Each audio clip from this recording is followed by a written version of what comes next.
Hi friends, welcome back to my channel. ఈరోజు వీడియోలో కమ్మని రుచితో ఎగ్ ఫ్రైని ఎలా ప్రిపేర్ చేయాలో చూపిస్తున్నాను. నా వీడియో గనక మీరు మొదటిసారి చూస్తున్నట్లయితే నా ఛానల్ను సబ్స్క్రైబ్ చేయండి. నేను చేసే ప్రతి ఒక్క వీడియో మీకు నోటిఫికేషన్గా వస్తుంది. ఎక్కువ మసాలాలు వాడకుండా తక్కువ టైంలోనే రుచిగా ఈ ఎగ్ ఫ్రైని ప్రిపేర్ చేసుకోవచ్చు. నేను ఉడికించుకున్న కోడిగుడ్లతో 5 నిమిషాల్లో ఈ ఎగ్ ఫ్రైని ప్రిపేర్ చేస్తున్నాను. మరి ఈ ఎగ్ ఫ్రైని ఈజీగా టేస్టీగా ఎలా ప్రిపేర్ చేయాలో చూసిద్దాం. నేను ఎగ్ ఫ్రైని ఎప్పుడు ప్రిపేర్ చేసినా కూడా ఇలా చపాతీ కాంబినేషన్తో తీసుకుంటున్నాను. ఈ ఎగ్ ఫ్రై చపాతీ కాంబినేషన్తో చాలా బాగుంటుంది. మరి ఎగ్ ఫ్రైని ఎలా ప్రిపేర్ చేయాలో చూసేద్దాం. ముందుగా ఎగ్ ఫ్రైని ప్రిపేర్ చేయడానికి 5 కోడిగుడ్లను తీసుకుని నేను ఉడికించుకొని ఇలా తొక్క తీసేసుకుని పక్కన పెట్టుకున్నాను. మరి ఈ గుడ్లతో మన ఎగ్ ఫ్రైని ప్రిపేర్ చేసుకుందాం. ఎగ్ ఫ్రైని ప్రిపేర్ చేయడానికి ముందుగా స్టవ్ వెలిగించి బాండీ పెట్టుకొని ఫ్రైకి సరిపడా ఆయిల్ను వేసుకోవాలి. ఆయిల్ వేసుకొని ఆయిల్ వేడి అయ్యాక మనం చిన్నగా కట్ చేసుకొని పెట్టుకున్న ఆనియన్స్ను వేసుకోవాలి.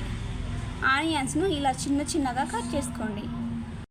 ఇలా చిన్నగా కట్ చేసుకున్న ఆనియన్స్ను ఆయిల్లో వేసుకుని స్టవ్ను మీడియం టు లో ఫ్లేమ్లో పెట్టుకుని గోల్డెన్ బ్రౌన్ కలర్ వచ్చే వరకు ఆనియన్స్ను వేయించుకోవాలి. ఆనియన్స్ తొందరగా కుక్ అవ్వాలంటే కొద్దిగా సాల్ట్ను వేసుకొని వేయించండి.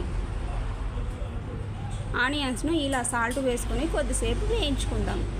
ఆనియన్స్ ఇలా గోల్డెన్ బ్రౌన్ కలర్ వచ్చాక 1 స్పూన్ పసుపును వేసుకోవాలి. అలాగే 1 స్పూన్ కారాన్ని వేసుకోండి. నేను 2 స్పూన్ల కారాన్ని వేసుకుంటున్నాను. మీరు మీ స్పైసీని బట్టి కారాన్ని వేసుకోండి. అలాగే కొద్దిగా సాల్ట్ను వేసుకుంటున్నాను. నేను ఆల్రెడీ ఆనియన్స్లో వేసుకున్నాను కాబట్టి ఇప్పుడు కొద్దిగానే సాల్ట్ను వేసుకొని ఫ్రై చేసుకుంటున్నాను.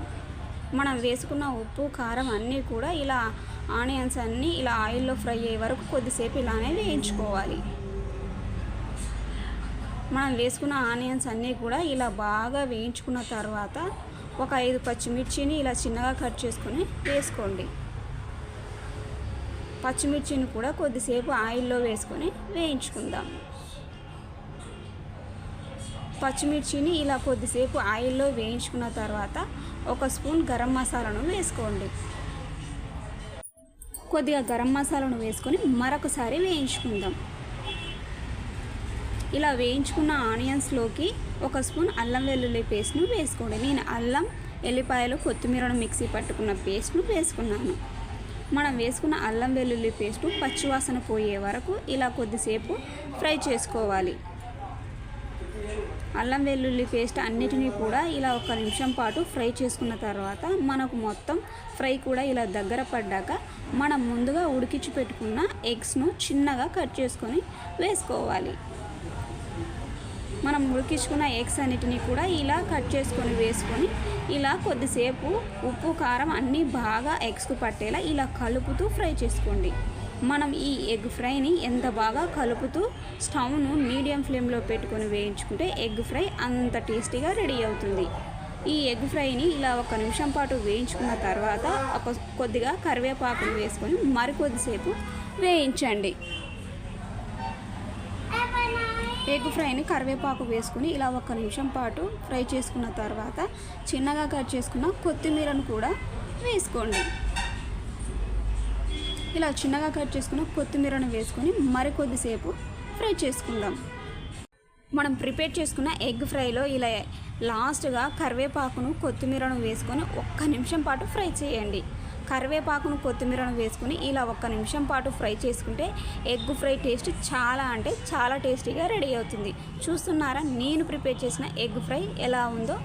మీరు కూడా ఇలా ఎగ్ ఫ్రైను 5 నిమిషాల్లో ప్రిపేర్ చేసుకోవచ్చు. మరి ఇలా ప్రిపేర్ చేసుకున్న ఎగ్ ఫ్రైని ఒక బౌల్లోకి తీసుకుని సర్వ్ చేసుకుంటే వేడిగా స్పైసీగా టేస్టీగా ఎగ్ ఫ్రై రెడీ అయ్యింది. మరి ఈ ఎగ్ ఫ్రైని మీరు కూడా ప్రిపేర్ చేసుకుని నచ్చితే నా ఛానల్ను లైక్ చేయండి, షేర్ చేయండి, సబ్స్క్రైబ్ చేయండి. నేను ఎప్పుడు ప్రిపేర్ చేసిన ఎగ్ ఫ్రైని చపాతీ కాంబినేషన్తో తీసుకుంటున్నాను. మరి ఈ చపాతీ వీడియోను కూడా చూసేయండి.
లైక్ చేయండి, షేర్ చేయండి, సబ్స్క్రైబ్ చేయండి.